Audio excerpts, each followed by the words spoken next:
প্রিয়জন বলতে কিছুই হয় না, প্রয়োজন শেষে সবাই আসল রূপ দেখিয়ে দেয়।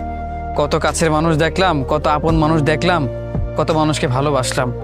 আসলে দিন শেষে কেউ প্রিয়জন হয় না, সবাই শুধু প্রয়োজনে প্রিয়জন বানায়। প্রয়োজনে সবাই কাছে আসে, প্রয়োজন শেষ হয়ে গেলে ছুঁড়ে ফেলে দেয়। আসলেই প্রত্যেকটা মানুষ প্রয়োজনে সীমাবদ্ধ থাকে। প্রয়োজন যখন ফুরিয়ে যাবে, দেখবেন কাছের মানুষগুলোর ভালোবাসাও বদলে যাবে। যেই মানুষগুলো আপন ভাবছেন, যাদেরকে কাছের মনে করছেন, এগুলো কাছের না। আসলে এরা প্রয়োজনে প্রিয়জন বানিয়েছে আপনাকে। তাদের প্রয়োজন ফুরিয়ে যাবে, স্বার্থ ফুরিয়ে যাবে, তারাও হারিয়ে যাবে। তখন দেখবেন আপনার পাশে শুধু আপনিই আছেন, কিংবা আপনার ছায়াটা থাকবে। আসলে মাঝে মাঝে বলো না যে অন্ধকারও ছায়াও ছেড়ে চলে যায়, আসলে না, সেও পাশে থাকে, শুধু তাকে দেখতে পাই না। দিন শেষে যদি আপন বলতে কেউ থাকে, সেটা আপনি, আপনার ছায়া, আর কিচ্ছু না। কোনো আপন মানুষ হয় না, কোনো প্রিয়জন হয় না, সবাই প্রয়োজনে প্রিয়জন থাকে।